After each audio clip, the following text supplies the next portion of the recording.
Et la parole maintenant pour des questions, des observations, des volontés de dire des choses, d'apporter des...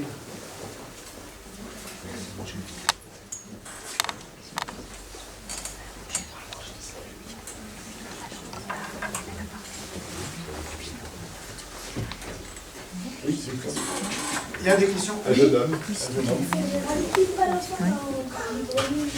Il faut rajouter une balançoire dans le parc des Grenouilles.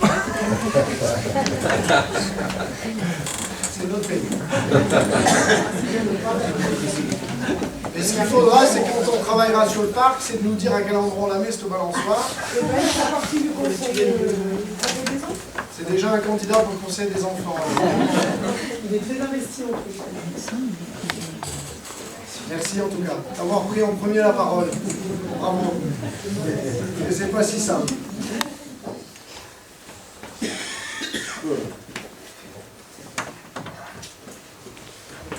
Oui.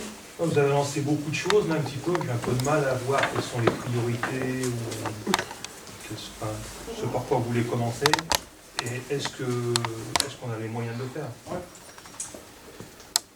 Les priorités, elles sont simples en matière de politique publique, l'éducation et les solidarités. L'éducation au travers de la petite enfance, l'école, la jeunesse et les loisirs. Ça, c'est un socle que les collèges aussi? Comment? Les collèges aussi? Alors, le problème des collèges, c'est la relation au collège. Le collège étant un établissement dépendant du conseil général et les enseignants dépendant du national. Le maire et le conseil municipal n'ont compétence que sur les maternelles et que sur les élémentaires. Il n'est pas impossible dans les années qui viennent que le collège devienne un équipement de la métropole, comme les lycées. C'est quelque chose en discussion aujourd'hui. Vous avez raison de poser la question des collèges. On a beaucoup à améliorer nos relations ville-collège en termes de politique publique. Que ce soit en matière jeunesse, je l'ai dit tout à l'heure en matière de repérage aussi des décrocheurs. Moi je l'ai vécu tout simplement il n'y a pas si longtemps que ça, sur 2 cas.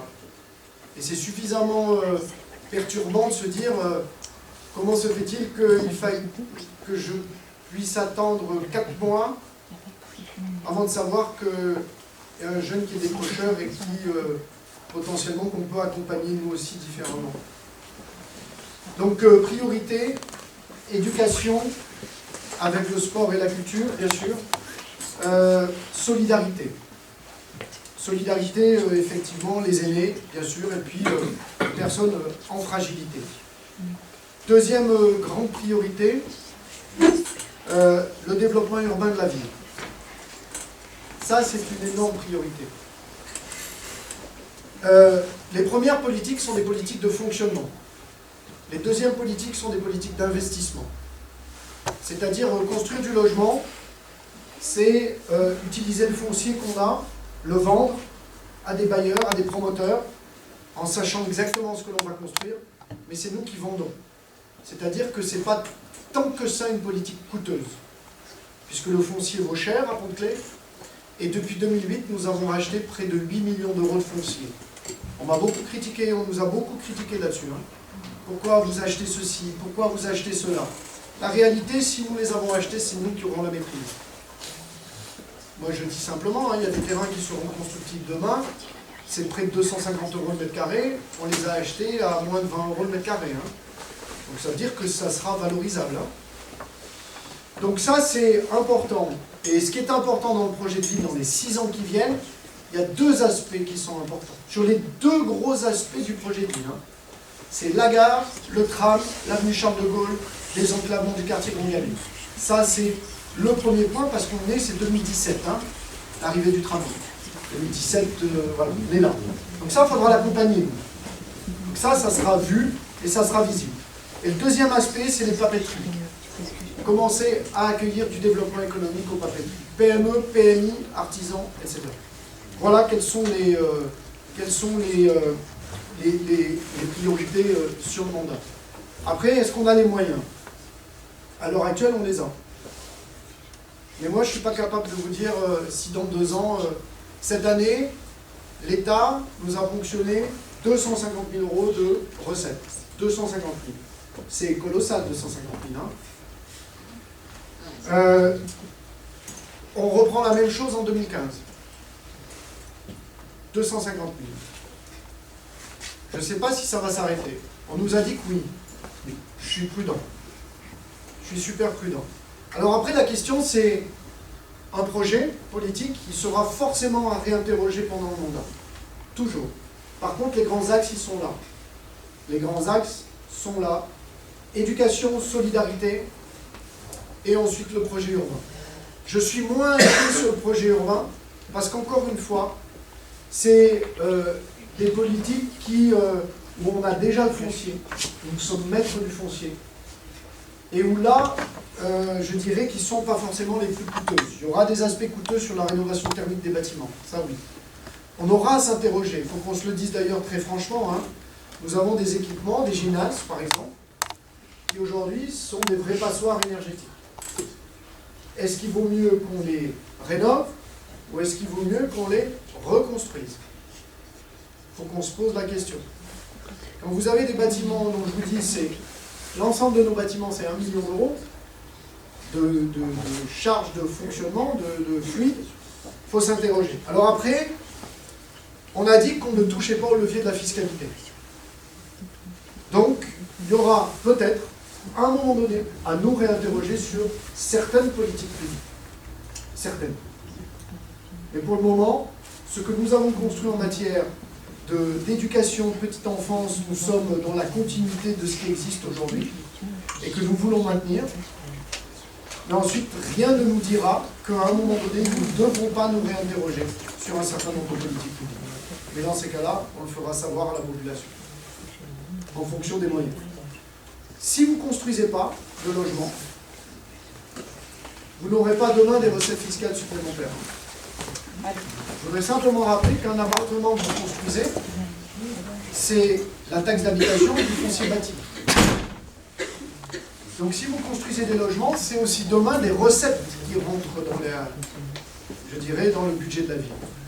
Donc vous voyez que c'est aussi une mécanique, le projet urbain, il doit être mis en œuvre. Il doit véritablement être mis en œuvre. Voilà. Je ne sais pas si j'ai répondu. Oui, si. Ouais. Enfin, c'est compliqué de répondre. C'est super compliqué de répondre.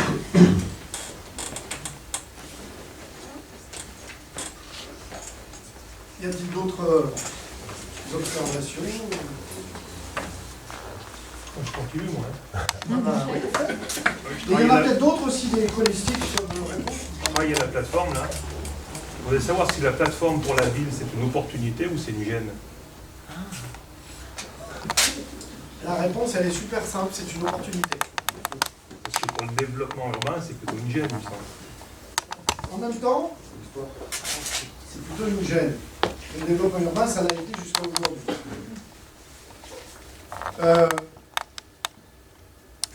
Il y a quelques années de ça, on nous a parlé d'un plan de prévention aux risques technologiques qui devait permettre, c'est la loi Bachelot, hein, le but de la loi Bachelot, qui a été votée à la quasi-unanimité des députés, toujours faire attention quand les députés votent des lois à l'unanimité, généralement elles coûtent très cher après.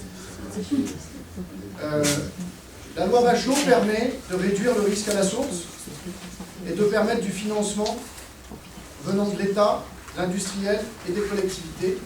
Réduire le risque à la source, c'est aussi améliorer les procédés. En même temps, ça ne doit pas enlever à l'industriel le soin de faire ce qu'il doit faire, c'est-à-dire d'investir sur son outil industriel. Le PPRT n'est pas un substitut de l'investissement que devrait avoir normalement un industriel sur son propre outil industriel. Le PPRT a été fabriqué sur la base, à l'époque, d'un nouvel électrolyseur chlore,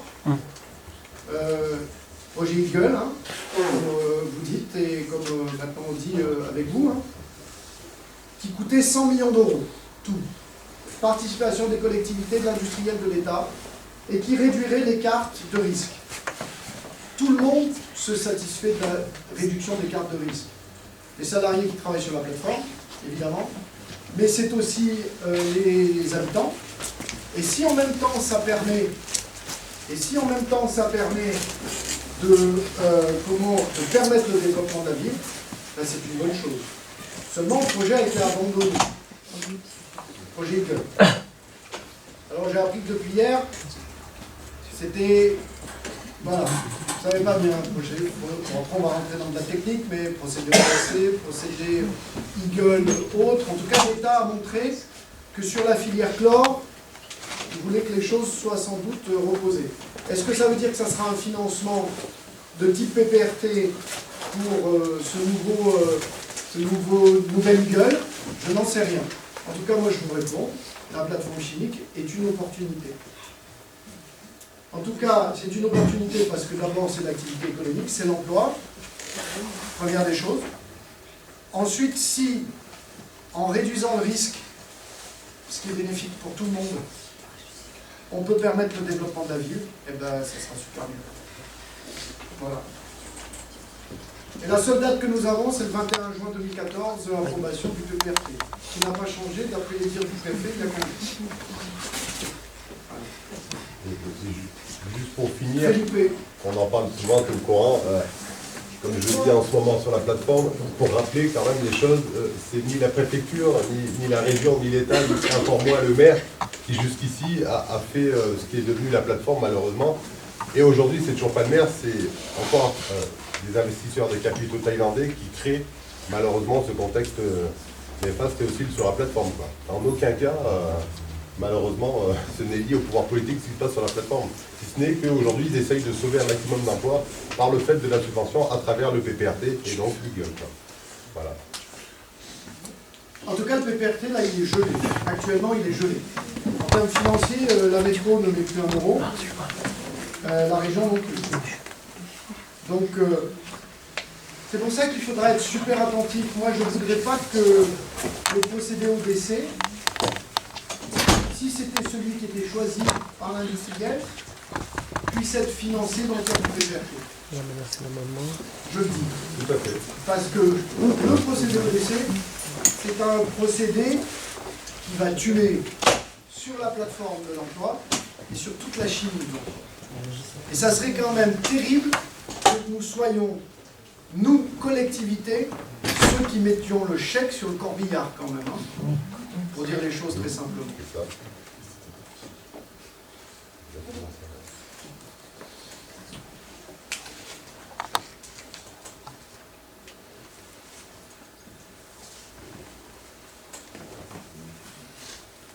Y a-t-il d'autres questions?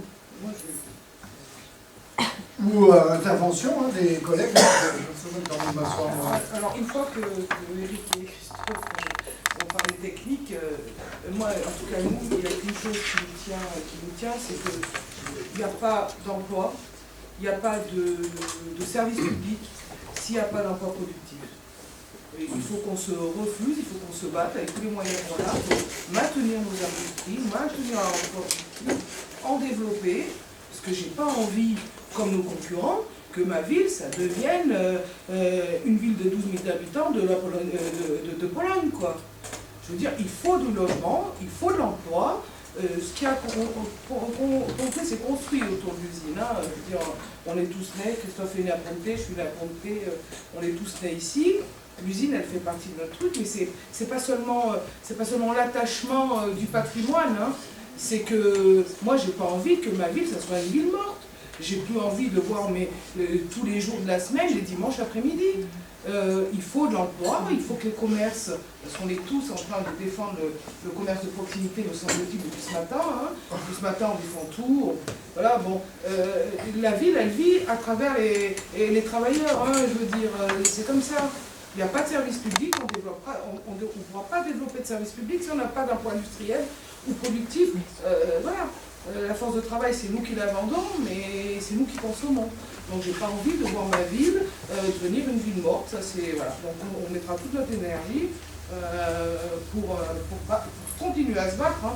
Parce qu'il ne suffit pas d'aller se promener de manière touristique, comme disaient certains collègues l'année dernière, et aller se faire photographier pour dire oui, on est pour. Mais en attendant, c'est aussi un argument, y compris d'obtention du PPRT un jour, de dire qu'on va développer notre ville, quoi.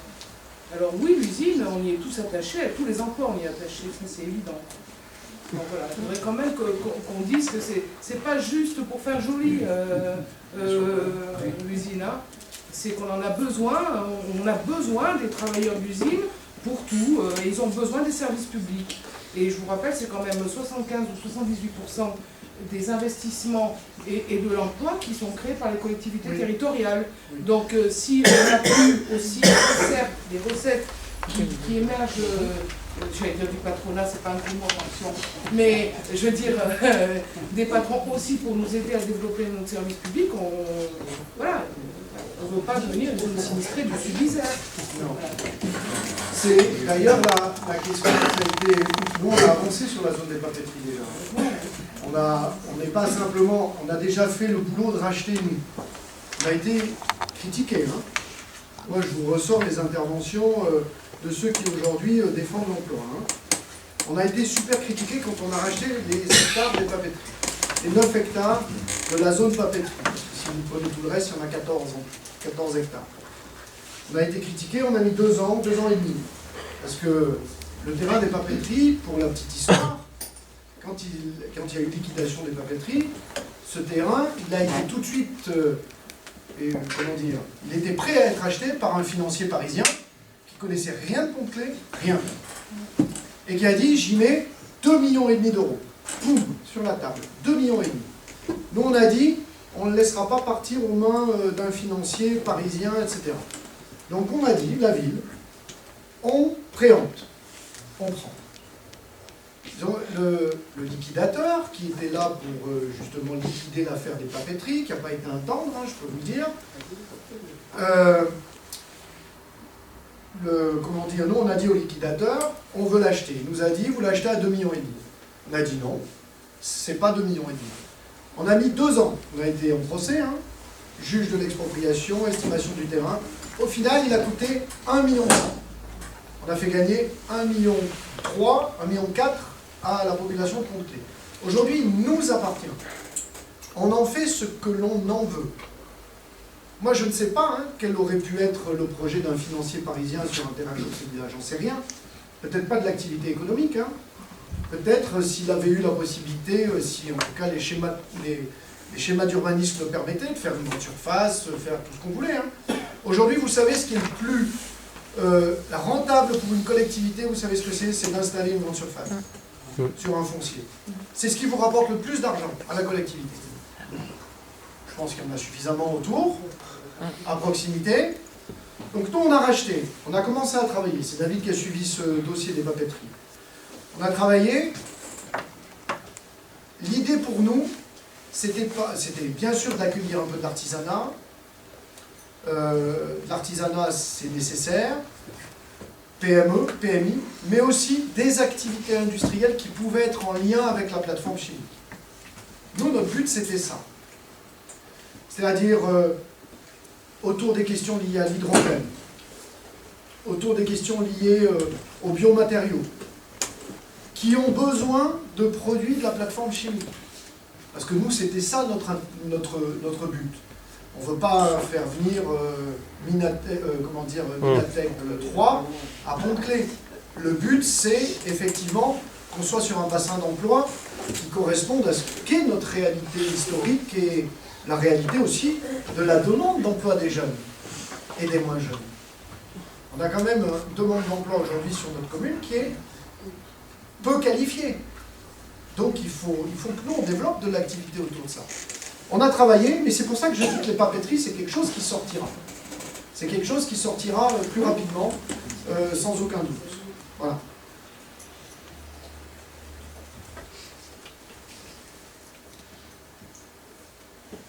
J'ai une question. Pourquoi au quartier, là, Grand Galet, il n'y a rien qui a changé, ça fait 10 ans? En termes de quoi? De tout. Alors, sur l'aspect urbain, rien n'a changé, ça c'est clair. En dehors de ce qui peut être fait par les bailleurs, en termes de réparation, de choses comme ça. Après, on n'a pas de plan local d'urbanisme à Pont-de-Claix. On a, c'est peut-être technique, hein, mais on n'a pas de schéma d'urbanisme.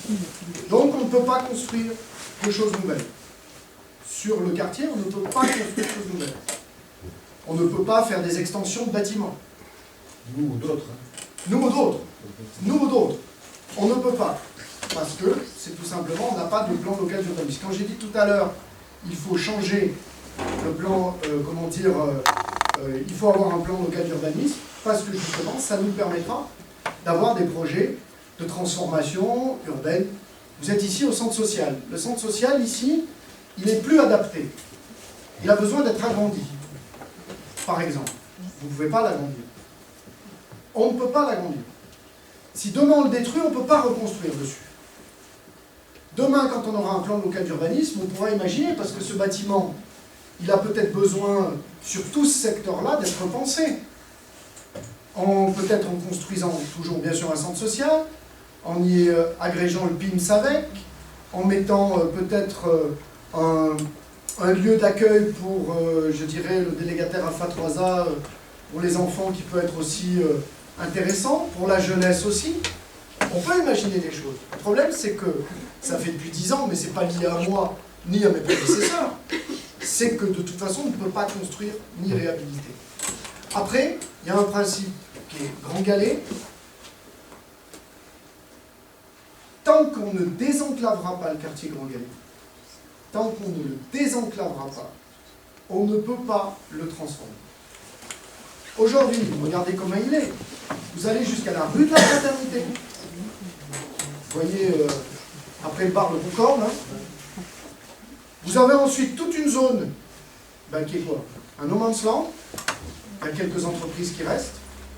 Tant que vous ne reliez pas tout ça, et tant que vous n'avez pas la possibilité, ici dans le quartier, de transformer, de rénover, effectivement, grâce avec un plan local d'urbanisme, vous ne pourrez rien faire.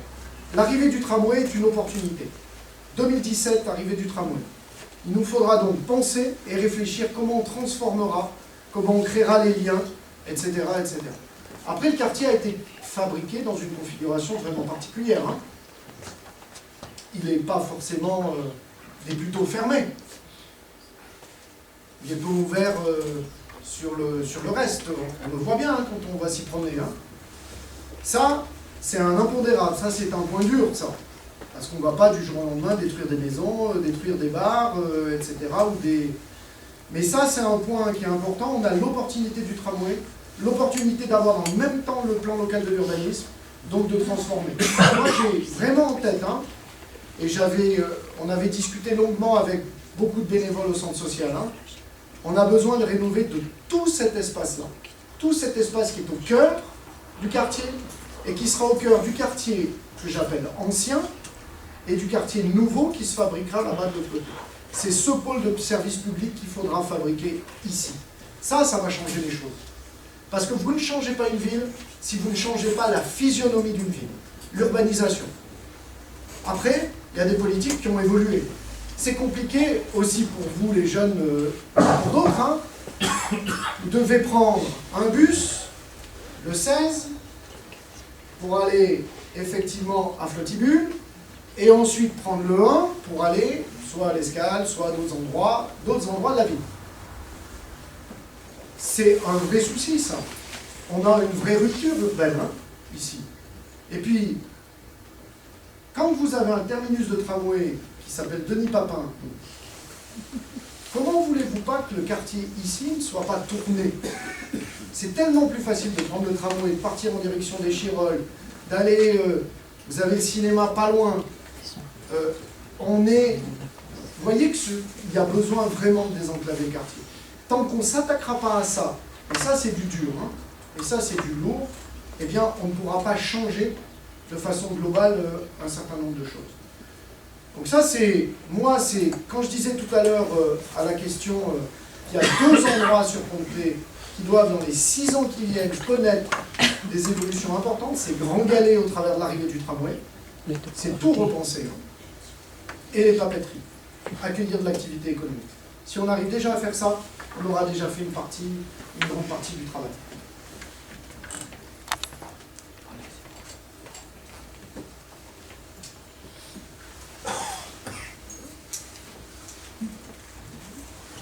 Oui. J'avais participé à, quand vous avez été élu, au bilan un petit peu des années blancs d'Avangé. Le bilan a été que Pont-de-Clé était une ville où il y avait beaucoup d'agents municipaux, mais qui était fort peu endettés.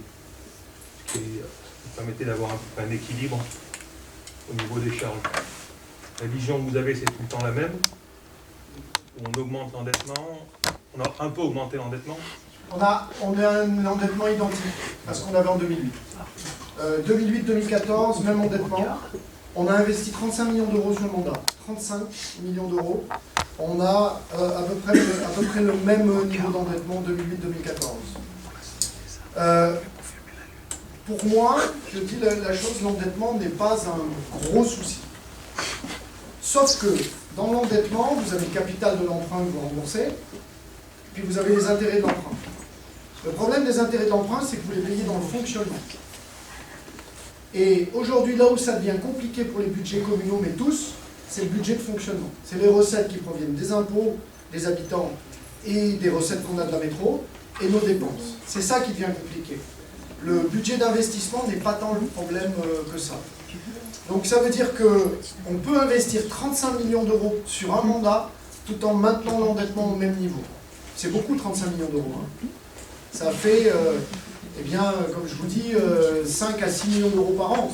C'est énorme. 5 à 6 millions d'euros par an. Il y a une chose que... On a acheté près de 8 millions d'euros de terrain. 8 millions d'euros. Je les sors hein, de l'investissement. 8 millions d'euros. La valeur qu'ils auront demain. Alors vous allez me dire, mais... parce qu'on croit au développement de Pont-de-Clé demain. Quand on a acheté les terrains Inéo, vous savez, sur l'avenue Charles de Gaulle, sur la droite, quand vous allez en direction de Flottibule, là où il y a les chiens, aujourd'hui, d'accord ? Et là, il y a les chiens, et puis juste à côté. Ça appartient à la ville. Ça a été acheté à une valeur qui était de 20 € le mètre carré. À peu près. C'est pas énorme, hein ? C'est rien. Quand on construira du logement là-bas, on sera sur une vente à des bailleurs, à des promoteurs, à 250 €. 10 fois plus.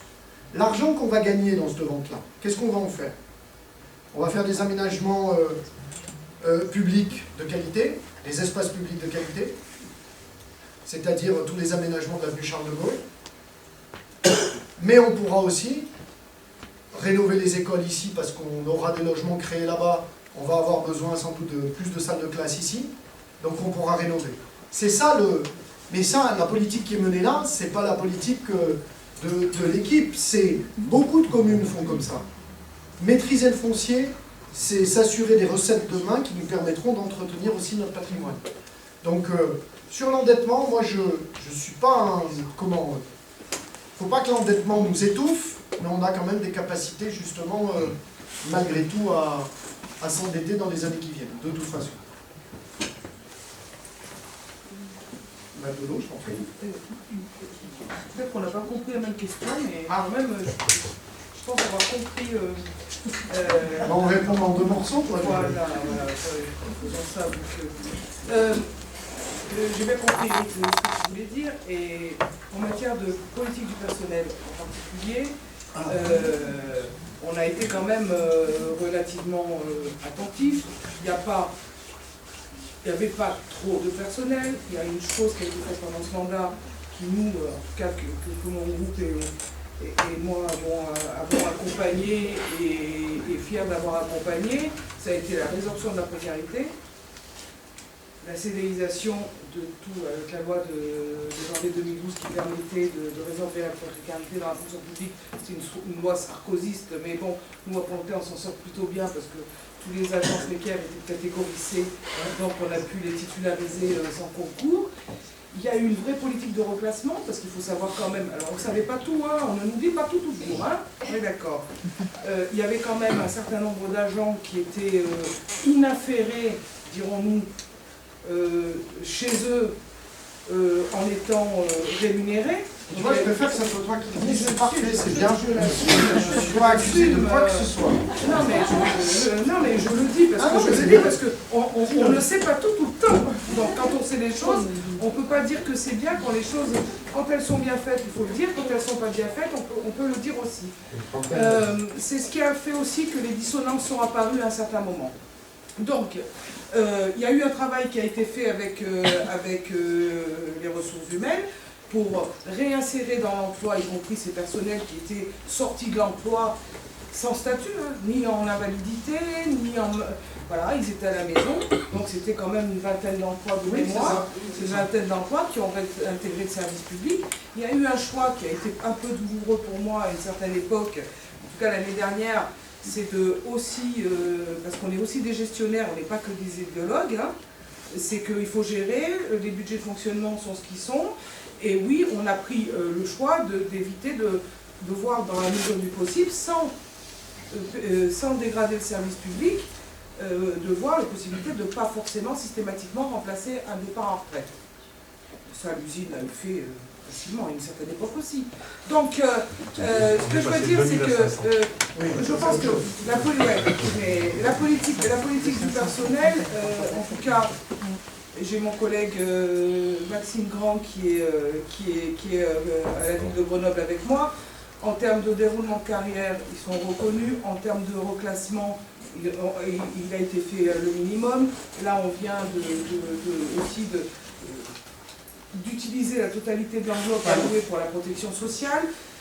On peut pas, à mon avis, comme je disais tout à l'heure pour l'industrie, on ne peut pas donner à nos concitoyens un service public de qualité si on n'a pas un nombre d'agents suffisant pour le mener à bien ce service public.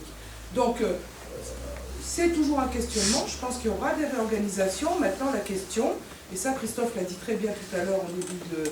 Voilà, quand on arrive dans une municipalité, on n'est pas cadré RH, on n'est pas... Voilà, donc tout ça prend. Le dialogue social, ça se construit. Il y a du dialogue social, il faut l'inventer. Il y a des réorganisations, il faut qu'elles soient accompagnées, il faut expliquer. Mais voilà, non. Moi, je pense que là... il y a eu quand même des économies de fonctionnement. Je vous rappelle quand même qu'en termes... Et c'est moi qui le dis, ça va t'arranger. Dis. Hein, je ne sais pas combien de millions de milliers d'euros ont été économisés sur les frais de cabinet. Ça aussi, c'était du fonctionnement. Je sais. Bah, tu peux le dire. 90 000 € en 2008, 8 000 à la fin de ce mandat. Donc, je veux dire, il y a des économies qui ont été faites, y compris dans ces registres-là. Supprimer de l'emploi, moi, je ne suis pas... Voilà. Il y a une ADSEM par classe, ça c'était déjà le cas à l'époque. Il y a eu un vrai travail sur les dames de ménage, par exemple. Ouais, ça, c'est un vrai point super important sur la résorption de la précarité du personnel d'entretien, que des femmes. Voilà. Sur des tranches d'âge qui étaient quand même des tranches d'âge 45, 55, voire un peu plus, dans des situations où on avait, c'était du taux horaire, quoi, hein, des 2 heures à côté, etc. On a bossé là-dessus. Et ça, c'est une vraie fierté, ça. Alors, il y a encore des choses à faire, hein. On a encore des choses à faire, parce qu'il y a encore quelques agents qui sont pas encore dans des situations pleinement stabilisées. Mais ça, c'est une vraie satisfaction, parce qu'on a pu fabriquer, justement, des vrais postes qui bougent, et justement, d'avoir une vraie stabilité, une résorption de la précarité. Après, il y a eu d'autres choses. Moi, je suis très heureux de voir aujourd'hui des agents d'entretien qui sont aujourd'hui sur des tâches d'accueil. Je suis très heureux de voir des anciens animateurs de la filière animation qui sont aujourd'hui, surtout, je me rappelle, gestionnaires d'une association paramunicipale sous l'ancien mandat, qui est aujourd'hui directrice de l'EHPAD, qui s'est formée et qui est devenue, et qui s'est formée, qu'on a accompagnée dans la formation. Et ça, c'est des vrais éléments de satisfaction. Il y a des choses qui sont plus compliquées. On a eu des grèves. On a eu des grèves pendant le mandat. On a eu... et ça, c'est... La grève fait partie aussi, à un moment donné, des façons d'exprimer les choses. Hein. Bon. Mais en tout cas, moi, ça, c'est des vrais éléments de satisfaction. Dolores a dit la question des reclassements. La question des personnes qui, effectivement, que moi j'ai découvert en 2008 en arrivant, qui ne travaillaient pas. Non pas parce qu'il y avait... Il n'y avait pas d'aspect financier, si je peux me permettre. Mais bien sûr, c'est jamais... Il y a 20 personnes qui étaient aussi humainement qui étaient détruites, qui avaient l'impression de ne pas servir à quelque chose. Ah, mais... Voilà, il n'y avait pas d'aspect financier. Moi, mais tout simplement parce que ces personnes n'étaient pas accompagnées. Exactement. N'étaient pas accompagnées. Il y avait eu, par exemple, pour certains agents, tout simplement des accidents de la vie qui ont fait qu'il y a eu des... comment on appelle ça disons-le, un divorce, un peu... Oui, ou même physiquement. physiquement, il y a eu, j'arrive plus à retrouver les mots, invalidité, etc., qui rendait impossible la tâche qu'elles avaient avant. Ces personnes-là n'étaient pas accompagnées. Donc ça a été un gros boulot. Ça n'a pas marché tout le temps. Ça n'a pas marché tout le temps.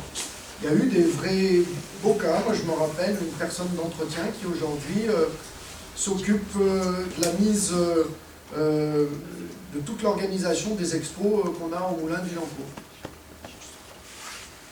Elle qui reçoit les artistes, qui installe les toiles, qui travaille à tout ça. Voilà. Ben, c'est aussi ça. Mais ça, c'est la richesse aussi de toute organisation, mais aussi de la fonction publique territoriale, et notamment dans les communes. Parce qu'on est compétence générale. Donc, on peut aussi imaginer des besoins sur lesquels on peut porter des agents. Et je rajoutais, moi, pour conclure, le personnel, même si c'était une délégation qui a été depuis toujours de mémoire portée par le premier magistrat de la commune, en tout cas dans ce mandat, les vraies questions ont été mises en débat dans les commissions, il y a eu un vrai travail, il y a eu une ouverture, donc tout le monde a pu y participer avec nos expériences et ça je trouve que voilà, c'était pas non plus tabou, quoi, je veux dire, c'était vraiment, en tout cas moi je me suis totalement retrouvée dans la manière, c'est peut-être mon œil de délégué syndical qui était le plus ouvert à ce moment-là, mais c'était quand même important. Et je me dis, il faut toujours penser correctement quand on supprime un poste de fonctionnaire, comme quand on crée un équipement, parce que je pense que c'est un peu essentiel ça, vu que les finances sont fragiles, et que les finances seront de plus en plus fragiles, c'est-à-dire on peut avoir des bons projets pour tout. Sauf qu'y compris en termes de fonctionnement, il faut valoriser le fonctionnement. On peut ouvrir tous les équipements qu'on veut, sauf qu'ils ne fonctionnent pas tout seuls, encore les équipements. Et on ne va pas faire appel, en tout cas, il ne me semble pas que... Voilà. Donc combien ça coûte, y compris au niveau de fonctionnement, et quelles sont les conditions de travail pour les agents qui vont faire ça. Je pense que la ville, elle peut rendre un bon service public si elle a des agents qui sont reconnus, motivés et accompagnés dans le changement, parce que le changement aussi, ça s'accompagne. Avec toujours à l'esprit que c'est l'intérêt du service qui prime et l'intérêt général.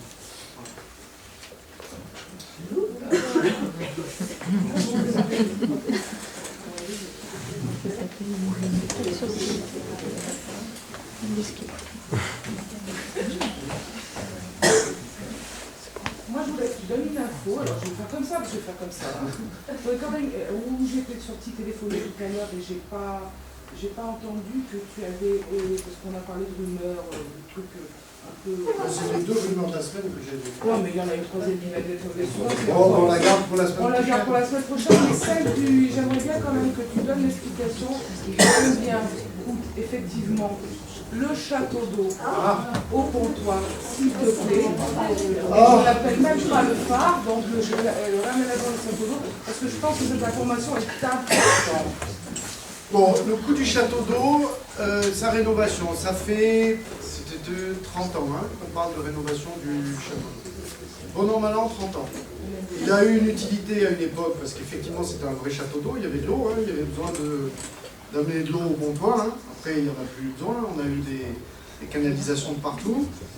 Rien n'avait jamais été fait sur le château d'eau. Pourquoi on a fait le château d'eau? C'est pas parce qu'on avait la vie du château d'eau, c'est parce que de toute façon on n'en fera rien d'autre qu'un château d'eau. Vous pourriez me dire, mais pourquoi on n'a pas fait la maison de Blandin-Matignon, qui est dans votre quartier et qui est très belle? Ben évidemment que si on avait eu un plan d'occupation des sols, comme je disais tout à l'heure, un plan local d'urbanisme qui le permettait, on aurait démarré par Blandin-Matignon, c'est sûr. Si on avait pu démarrer les moulins, on l'aurait fait. Seulement, on n'a pas de plan local d'urbanisme. Le château d'eau restera un château d'eau. On ne va pas mettre un restaurant panoramique à l'intérieur, on ne va pas installer une nouvelle crèche à l'intérieur, on ne va pas installer... Oui, ok. Donc le château d'eau, on l'a. Qu'est-ce qu'on a fait? On a entretenu le silo, parce que il commence à vieillir. Et on l'a mis en lumière. Vous allez me dire pourquoi on l'a mis en lumière. C'est on avait fait un concours d'idées d'artistes en début du mandat, et il y avait eu plein de réponses super intéressantes des étudiants d'architectes en architecture qui avaient fait ça. On nous avait proposé d'en faire un pigeonnier géant, on nous avait proposé d'en faire un mur d'escalade géant, nous avait proposé d'en faire un, comment on appelle ça, un cracheur de vapeur. Ah mais il y avait eu plein de projets. Donc nous on a souhaité simplement mettre en lumière le cône, et puis effectivement avec le phare, parce que dans beaucoup de projets, la notion de belvédère, de phare, apparaissait dans ces projets. Donc on a mis ça en place, ça coûte dans la réalité, parce que l'autre jour j'ai dit ça coûtait environ 300 000 €, mais c'est moins que ça, on est plus proche de 260 000 €, 250 000 €, c'est-à-dire 0,25 millions sur les 35 millions qu'on a investis pendant le mandat, juste pour rapprocher, c'est-à-dire moins de 1%. D'accord ? Moins de 1% de ce qui a été investi pendant ce mandat, c'est le château d'eau. Le reste, c'est les écoles, c'est les routes, c'est tout ce qu'on veut.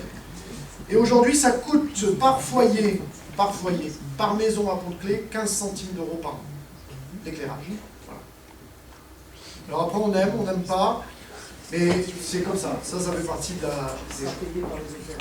Et nous avons des opérateurs qui ont mis leurs belles antennes, que ça soit SFR, Bouygues, Orange, Free. Ouais, mais il faut bien que vous participiez un peu. SFR, Bouygues, Orange, etc.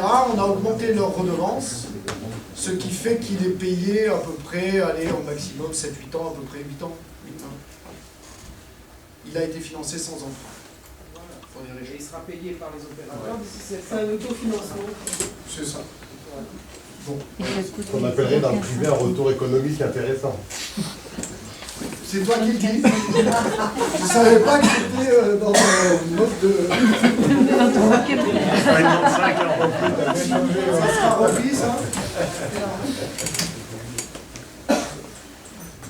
Mais c'est clair que si on avait voulu démarrer par Blandin, on aurait fait Blandin. Quand je vois que dans le parc, quand on y va l'été, on n'a pas d'éclairage et qu'on voit une grande lumière bleue, oui, c'est vrai, c'est beau ce que vous dites, mais bon, ça me... Je comprends. Quand je sors avec mes enfants, c'est pas le phare qui nous éclaire. Qui vous éclaire. Voilà, il y a ça aussi. Non, mais vous avez raison de dire que ça ne doit pas enlever notre, je dirais, ce qui est de l'ordre de l'entretien normal et de notre patrimoine. Alors après... c'est vrai qu'il y a des choses qui devraient aller plus vite que d'autres, qui vont moins vite que d'autres, on est bien d'accord. Mais ça n'enlève pas, on est bien d'accord. Ça n'enlève pas, non. Voilà. On est bien Mais d'accord. quand on est habitante, et puis l'été dernier, j'en avais parlé à Corinne d'ailleurs, il y a des personnes qui viennent chez moi et qui me disent « Ah, ben, le maire, il a investi tant dans le... Ouais, ça fait plaisir, ouais. Mais nous, on est dans le noir, nous, dans le parc, c'est bien aussi. » Non mais ça devient d'autant plus insupportable effectivement que vous pouvez avoir vos lampadaires à côté qui ne marchent pas. Ça je comprends. Il n'y en a pas, il y en a un, Je voudrais tenir le même par discours. contre il marche, il y en a un mais il marche, mais il est un peu seul. Bon, on a noté la balançoire et la lumière. Les produits qui sont pas mais en relançant les comités de secteur, ce sera des éléments qu'on pourra... Et sur le parc, moi, Jean de la Fontaine, il faut qu'on travaille sur la base de ce qu'on a fait exactement aux îles de Mars. Un atelier public urbain, c'est-à-dire... Ce qui me gêne un peu, c'est que ça fait un petit moment qu'on nous en parle et on attend toujours. Ouais. Alors là, c'est vrai, c'est les élections, alors tout le monde dit je veux faire, je veux faire. Mais voilà, nous ici, ça fait un petit moment qu'on nous en a parlé, on attend encore. Alors on a changé aussi d'autres lampadaires ailleurs sur le quartier quand même, je vous rassure. Mais là, c'est pas qu'il ne marche pas, il n'y en a pas d'autres. Voilà, non. Non, mais après, moi je peux pas... C'est le moment de les demander. Je vous entends. C'est le moment de les demander, justement, Oui, voilà, les élections. justement. Le message La qui passe. balançoire, des bancs, voilà, des jeux, Peut-être y aurait-il une synergie, si j'ose dire, entre les utilités de la plateforme et les commodités de la ville, sachant que nous avons de l'énergie et que apparemment il a moins fait sur la ville. Ça c'est une piste, hein. Il parle de chauffage urbain.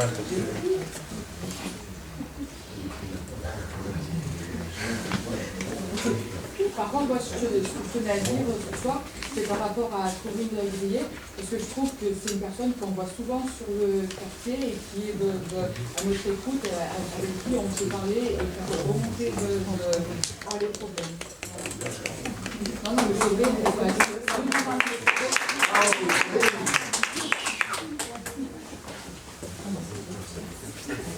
il faut dire aussi, à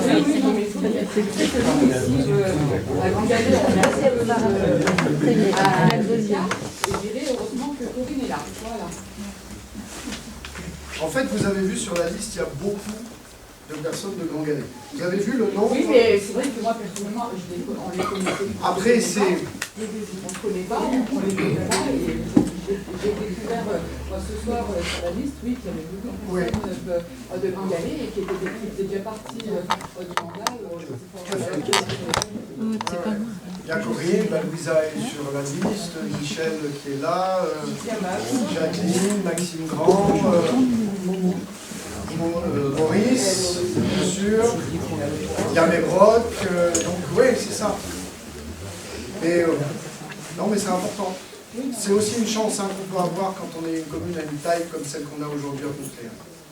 Des élus de proximité, des élus avec qui on peut... Qui viennent vers nous surtout. Parce que quand on ne les connaît pas, voilà, c'est souvent c'est eux qui viennent vers nous. Et, voilà.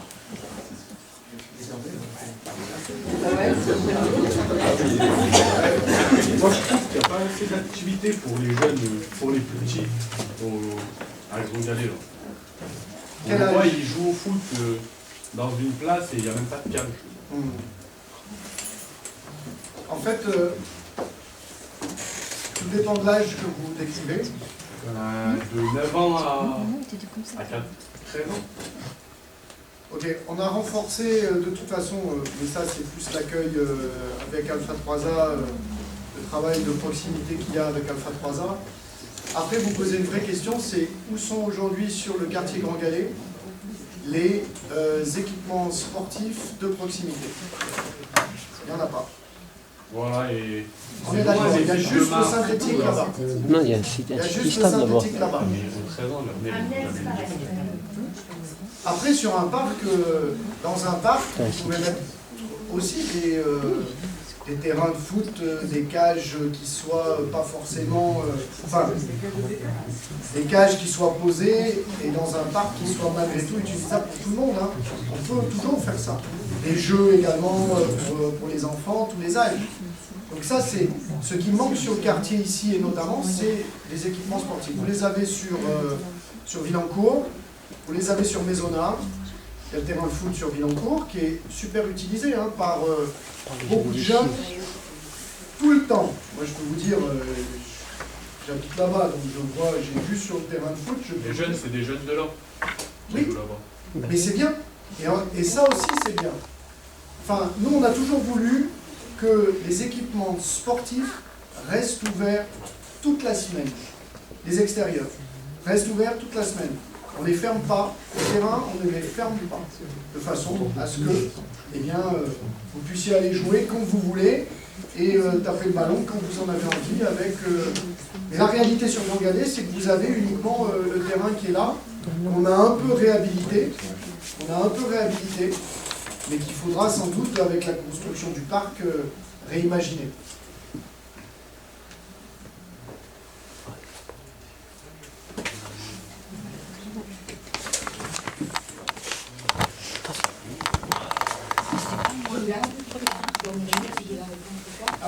J'espère la donner parce que je ne voudrais pas que vous fassiez des insomnies. Non. Par rapport non, mais après, je ne peux pas le dire. Il n'y avait pas de plan d'urbanisme.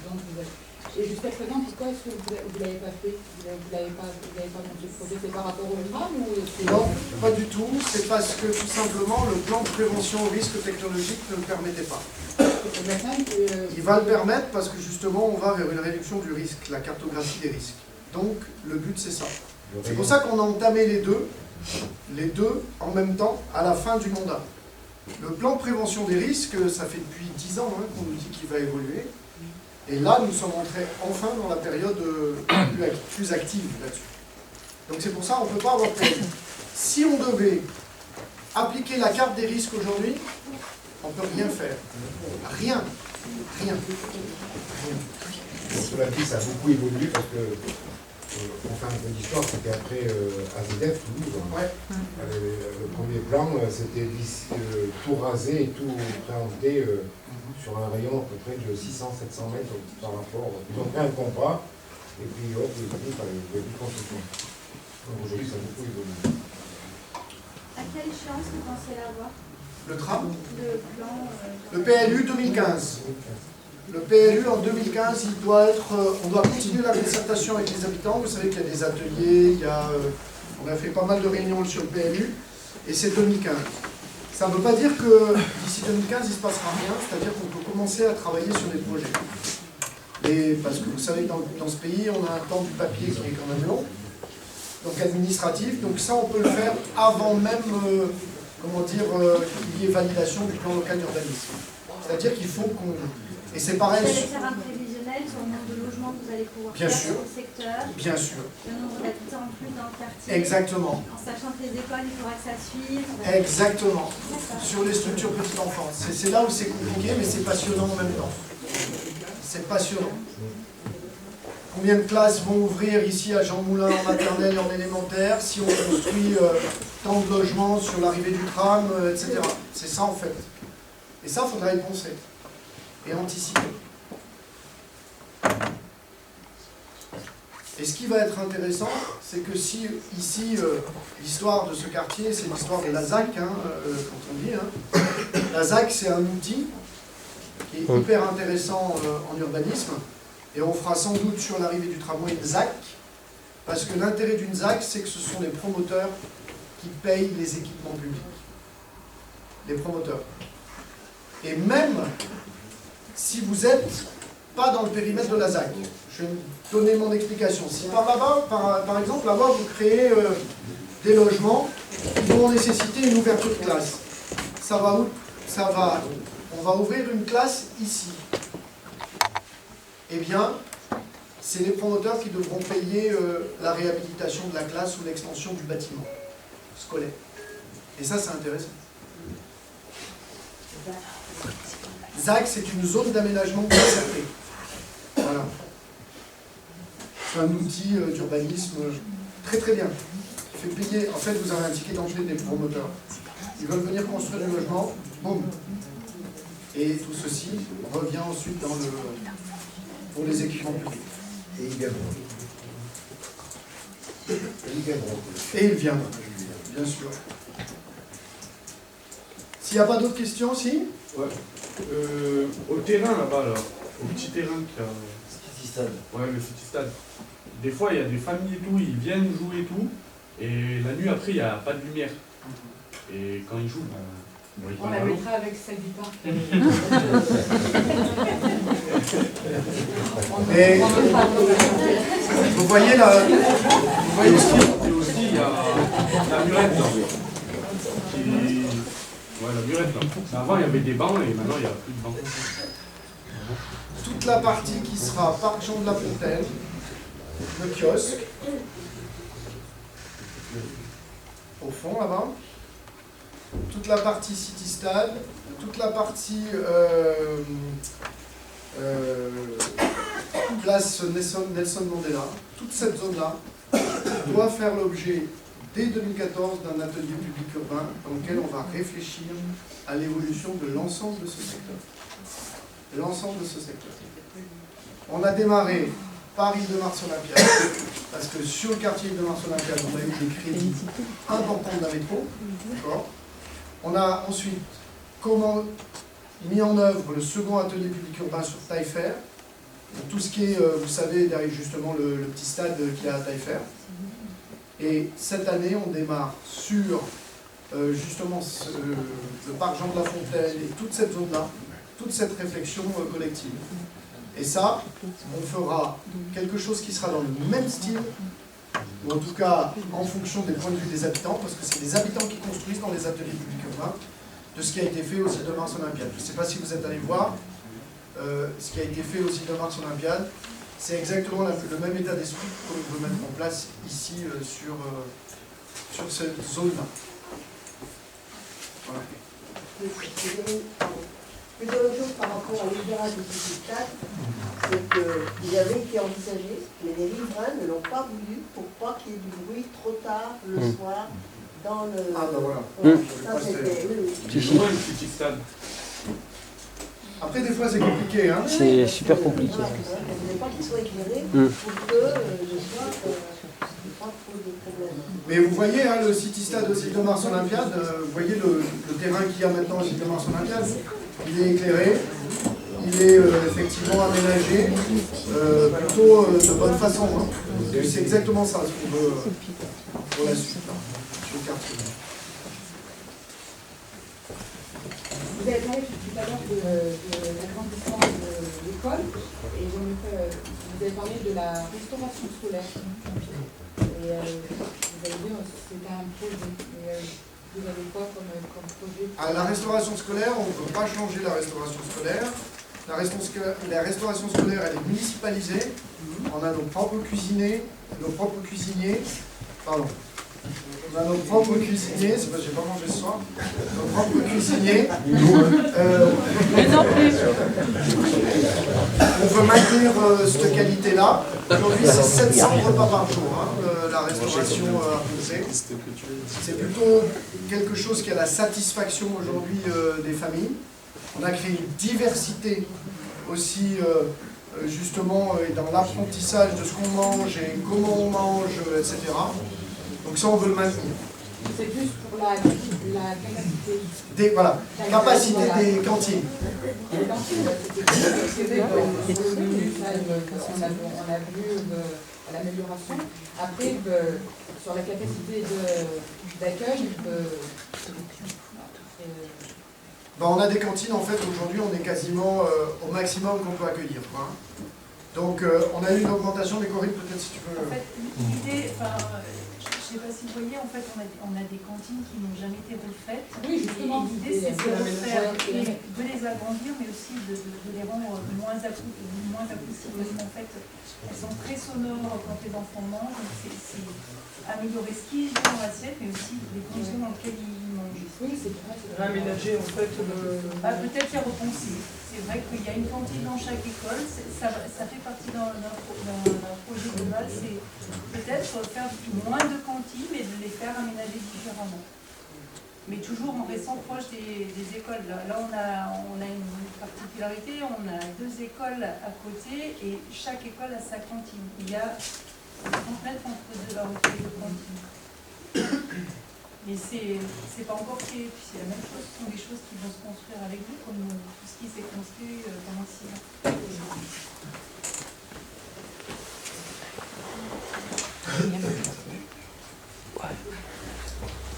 Bien. Vous considérez que on peut terminer la soirée? Merci à vous en tout cas. Et à très bientôt. Le 23 mars.